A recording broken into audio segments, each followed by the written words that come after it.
I still remember the exact sound that gave my wife away. It was not a text notification. Not a phone call. Not lipstick on a collar or some cliché from a bad movie. It was the short, familiar knock at our front door at 2:17 in the afternoon on a Wednesday, followed by her laughing in a way I had not heard in months. A laugh too soft for strangers. Too comfortable for a delivery. Too intimate for a married woman whose husband was supposed to be at work until 6. That was the moment I realized something was wrong. And by the end of that week, I had lost my wife, my marriage, and whatever patience I had left. She lost a lot more. My wife, Emily, and I had been married for 6 years. No kids, decent house, shared bank account, 2 cars, a dog she barely took care of but constantly posted online like she was some kind of perfect pet mom. From the outside, we looked solid. The kind of couple people assumed had made it through the hardest part already. But if you have ever been in a relationship that is quietly dying, you know what it looks like long before it actually ends. Conversations become checklists. Kisses turn into obligations. You stop hearing, "How was your day?" and start hearing, "Did you pay the electric bill?" You begin to feel less like a husband and more like a background object in your own home.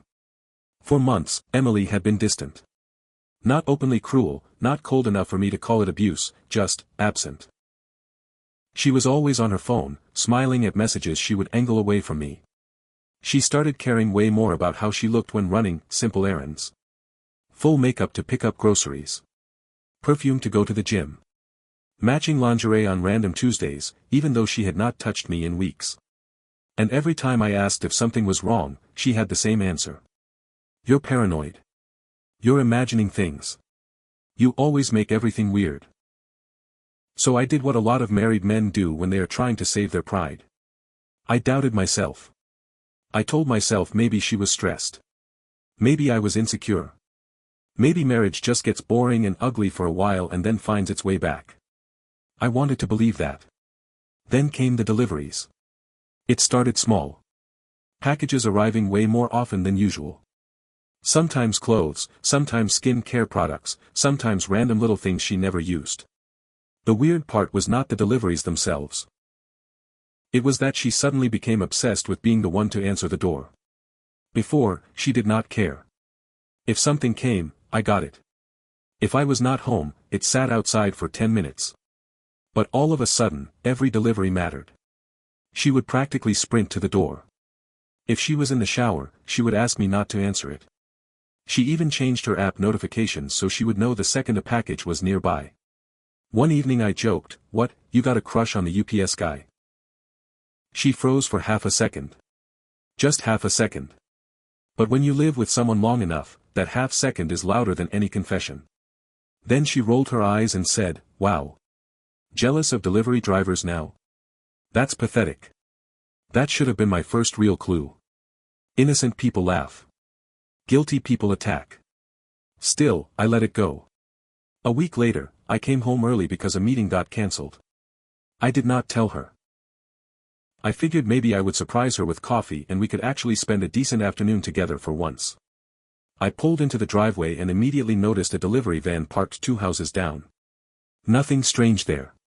What was strange was seeing the driver standing by our front door with no package in his hands. He was just standing there. And my wife was smiling at him through the cracked doorway like she had been expecting him. I stayed in the car and watched. She opened the door a little wider. He leaned in slightly. They talked for maybe 15 seconds. Then she looked down the street, almost like she was checking whether anyone was watching.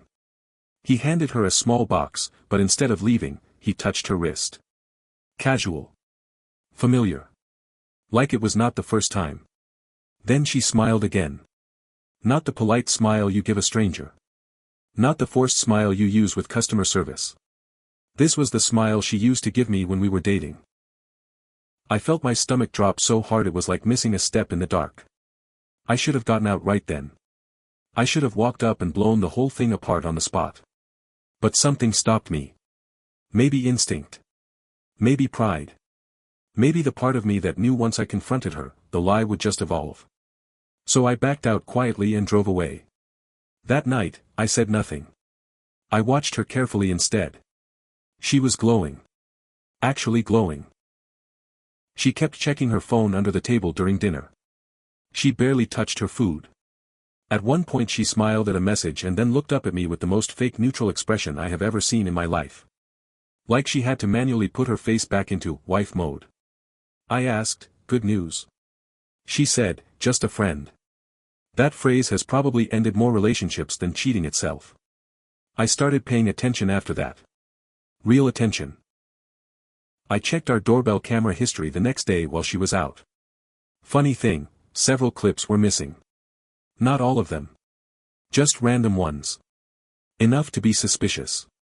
Emily never even used that app before, so the fact she had figured out how to delete selected footage told me everything I needed to know. Then I checked the account login history. Her phone had accessed it. That was when suspicion became certainty. But certainty is a strange thing.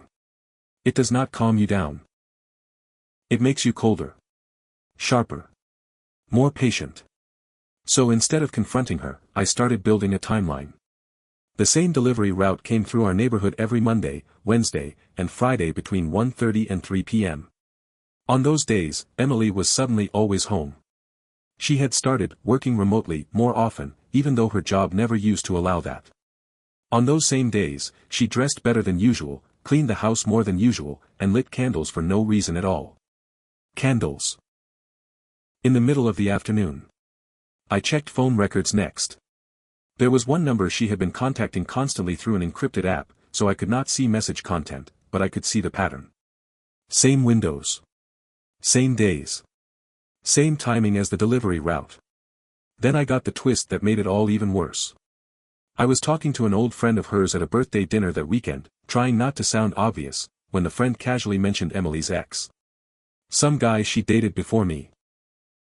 Apparently he had moved back into town a few months ago after some messy breakup and had been trying to get his life together. You already know where this is going. I asked what he was doing for work now. She said, I think some delivery job. Amazon maybe. Something like that. I do not know how I kept my face straight. I got in my car after dinner, sat there in the parking lot, and just stared through the windshield for a solid 5 minutes while everything clicked into place. The rushed deliveries. The deleted camera footage. The secret messages. The afternoon schedule. The smile at the door. It was not just a cheating wife. It was my cheating wife sneaking around with her ex in my house while I was out working, using his delivery route as cover. And the more I thought about it, the more insulting it became. Not because she was cheating. By then, I already knew she was. It was the convenience of it. The arrogance. The fact they thought they were clever. He came to my front door in uniform. She welcomed him inside. Then she kissed me goodnight like I was too stupid to ever figure it out. That was the moment something changed in me. I was done being confused. Done being sad. Done begging for honesty from a woman who had already decided I did not deserve it. I was not going to scream. I was not going to cry. And I was definitely not going to hand this mess over to a court if I could avoid it. If Emily wanted to play dirty inside my own home, fine. I would be smarter outside of it. So I made a plan. And the first step was simple. Catch them properly. Let them feel safe. Let them think they were in control. Then take everything from her so cleanly and so legally that by the time she understood what had happened, there would be nothing left for her to fight over. The next step was not about emotion. It was about precision. If I was going to do this, I needed proof. Not guesses, not assumptions, not, I saw something weird once. I needed something so clear that even she would not be able to twist it into another lie. So I waited. Monday came first. I left the house like usual, kissed her on the cheek, grabbed my keys, and drove off. 10 minutes later, I parked 3 streets away and walked back on foot. Quiet. Slow. No rush. I did not go straight to the house. Instead, I cut through the side street where I had seen the delivery van before. And there it was again, right on schedule. I stayed behind a fence and watched. He stepped out. Same guy. Same relaxed posture. No urgency like an actual delivery driver on a tight schedule. He checked his phone, then looked directly at my house like he already knew exactly where he was going. That was enough to confirm it. But I still needed more. I circled around and approached from the back. Our yard had a small blind spot near the kitchen window, one that I had never thought about before because I never had a reason to. Until now. The curtains were not fully closed. I could hear voices before I even looked inside. Her voice was softer than usual. Playful. Almost like she was a different person when I was not around. Then I looked. I will never forget that image. She was standing close to him, way too close for something innocent. He was not in a rush. He was not acting like a worker. He had one hand on her waist like it belonged there. And she did not move it away. She leaned into him. Then she kissed him. Not a quick mistake. Not hesitation. A full, comfortable, practiced kiss like this had been happening for a long time. For a second, everything inside me went completely silent. No anger. No shouting. Just clarity. I stepped back from the window slowly and pulled out my phone. I did not rush. I did not panic. I recorded everything I could through that gap. Enough to show faces. Enough to show context. Enough to destroy any lie she could come up with later. Then I left. I did not confront them. That was the hardest part, but also the smartest. Because confrontation would have given her a chance to switch the narrative. To cry. To manipulate. To drag me into some messy emotional fight where truth does not matter. No. I wanted control. Over the next few days, I built everything quietly. First, finances. I opened a new bank account in my name only. Slowly moved my personal income there. I did not touch joint money yet. That would come later. I cancelled shared subscriptions, changed passwords to anything tied to my personal email, and made sure nothing important could be accessed by her without me knowing. Second, assets. The house was in my name before the marriage. That was my biggest advantage. The car she drove. Also technically mine. I checked every document, every receipt, every detail. Third, timing. I needed one clean moment. One move that would end everything before she even had time to react. Wednesday came. Same routine. Same fake goodbye. Same walk back. But this time, I did not go to the backyard. I went to the front door. I waited. Right on time, the van pulled up. He stepped out, grabbed a box, and walked toward my house like he owned the place. I walked up behind him just as he knocked. The look on his face when he turned around and saw me standing there, that alone was worth it. Confusion first. Then recognition. Then panic. And then the door opened. Emily froze. Not shocked like someone caught off guard. Shocked like someone whose entire reality just collapsed in 1 second. Her eyes went from him, to me, back to him again. Nobody said anything for a full 2 seconds. Then I spoke. Calm. Flat. No emotion. Go ahead. Finish the delivery. You could feel the air change instantly. Because in that moment, they both realized something important. I was not here to argue. I was here because I already knew everything. And I was about to take control of exactly how this ends. For a second, nobody moved. He was still holding the box like it suddenly weighed 100 pounds. Emily's hand was still on the door, but her grip tightened so hard her knuckles went white. And I just stood there, looking at both of them like I was watching strangers. Go on, I repeated. You're working, right? He swallowed, nodded awkwardly, and handed her the package without looking at her. No confidence now. No smirk. Just a guy realizing he walked straight into something he was never prepared for. Then I looked at him and said, "You're done here." He did not argue. Did not explain. He just turned around and walked back to the van faster than he arrived. Not running, but close enough. And just like that, it was only me and her. Emily tried to speak first. Of course she did. It's not. Don't, I cut her off instantly. Not loud. Not aggressive. But firm enough that she stopped mid-sentence. That was new for her. I stepped inside slowly, closed the door behind me, and walked past her into the living room like this was just another. Like nothing dramatic had just happened. But the silence? That was heavy. She followed me. You're overreacting, she said quickly. He just. I turned and looked straight at her. And she stopped again. Because for the first time since I had known her, I was not emotional. No anger. No pain. No confusion. Just control. I saw everything, I said. That sentence hit harder than any scream. Her face changed instantly. The denial disappeared. Not completely, but enough.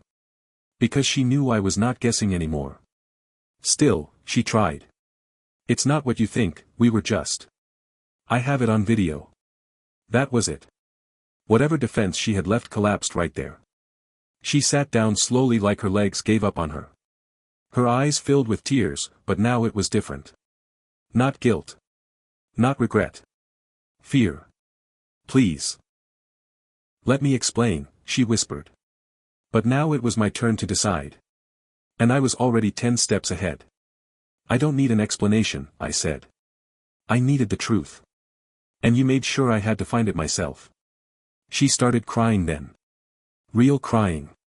The kind that usually would have broken me a few months ago. But now. Nothing. Because while she was busy lying for weeks, I had already finished everything that mattered. I moved my money, I continued. Closed what needed to be closed. The house is mine. The car you drive is mine. Accounts? Done. She looked up at me like she did not understand. Then it hit her. You, what? Her voice cracked. I'm done, Emily. Simple. No yelling. No scene. No chaos. Just final. You can stay here tonight, I added.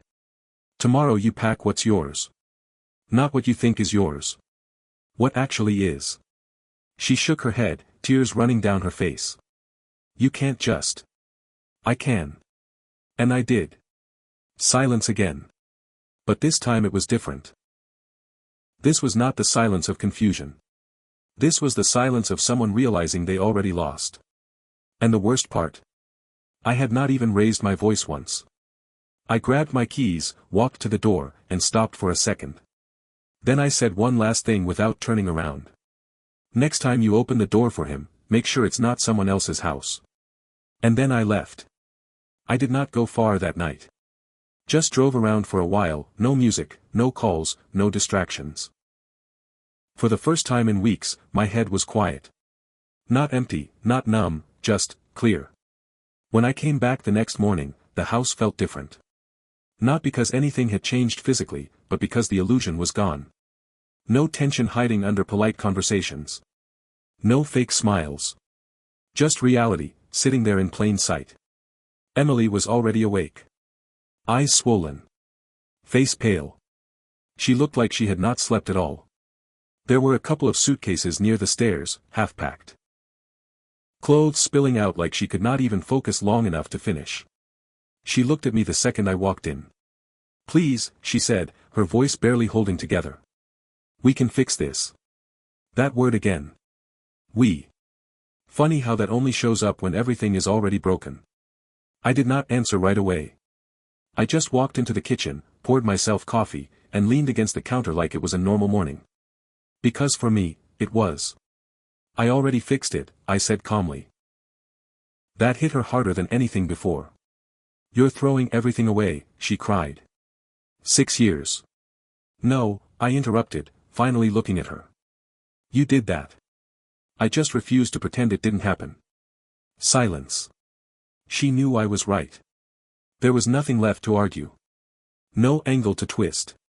No way to turn herself into the victim this time. Around noon, she finished packing. Not everything. Just what she could take without a fight. Clothes, personal stuff, small things she actually owned. She kept looking around the house like she was hoping I would stop her. I didn't. At the door, she paused. Is this really it? She asked. I nodded once. No speech. No drama. No second chances. Just the end. She walked out with her bags, and for a moment, I stood there listening to the sound of her steps fade away. And then, nothing. No shouting. No crying. No chaos. Just silence. But this time, it felt different. It felt like peace. A week later, I changed the locks. Sold the extra car. Rearranged the house. Got rid of everything that reminded me of her version of us. No court. No fights. No dragging things out for months. Just a clean break. And the guy? He never came back. Probably realized real quick that sneaking into someone else's life is easy, until the owner shows up. If there is one thing I learned from all of this, it is simple. You don't need revenge that looks loud. The best revenge is control. Control of your emotions. Control of your decisions. Control of your exit. Because while she thought she was getting away with something behind my back, I was already walking out the front door with everything that mattered. If you enjoyed this story, make sure to like the video and subscribe to the channel. I post new Reddit stories about cheating, relationships, and crazy life situations every day. And if you have a story like this, feel free to share it in the comments.